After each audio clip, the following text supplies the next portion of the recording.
It is Tuesday, December 29th, getting closer to 2021. Troy, how you doing? I'm good. I love to come and give our friends a daily dose of hope. It's an opportunity, it's your daily opportunity to be encouraged in your lifelong journey of recovery. It really is our privilege, and we want to dive into the scriptures and kind of flesh out the conversation we're having about the new year and how we can attack it. Romans 12, 1 and 2, famous verses come to your and my mind, where the Lord tells us in these verses that we are to present our bodies as living sacrifices.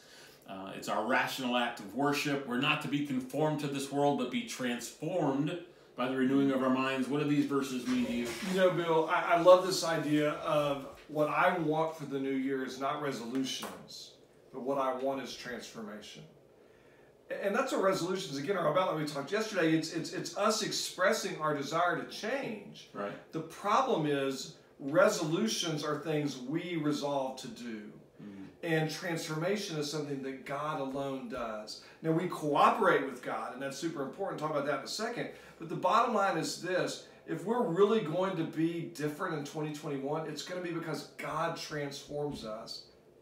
That's the bottom line. Now, we talk at HopeQuest a lot about the spiritual renewing of our mind, but there's even a clinical, a physical renewal of our mind or reforming of the way we think. Is that true? Yeah, it is. I mean, we think things that aren't true. We believe things that aren't true. We say things that aren't true. We hurl beliefs at one another instead of sharing our hearts and authentic emotions with one another. And so absolutely, we've got to be transformed in every aspect from the inside out. Right. And what about the brain itself? Can the brain be changed? Because we've been in patterns of thinking for a long time. You know, God can change every part of me. The trick is, and I don't even like the word trick there, but the thing is, I've got to let God do it. And my job is to come and cooperate with God. You know, it's kind of like, someone's drowning. And I was a lifeguard when I was in high school.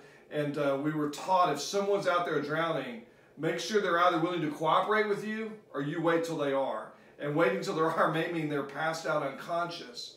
But the bottom line is you can't save someone that isn't cooperating with the person trying to save them. And resolutions, sometimes if we're not careful, they kind of put us against God. We've got to cooperate with God.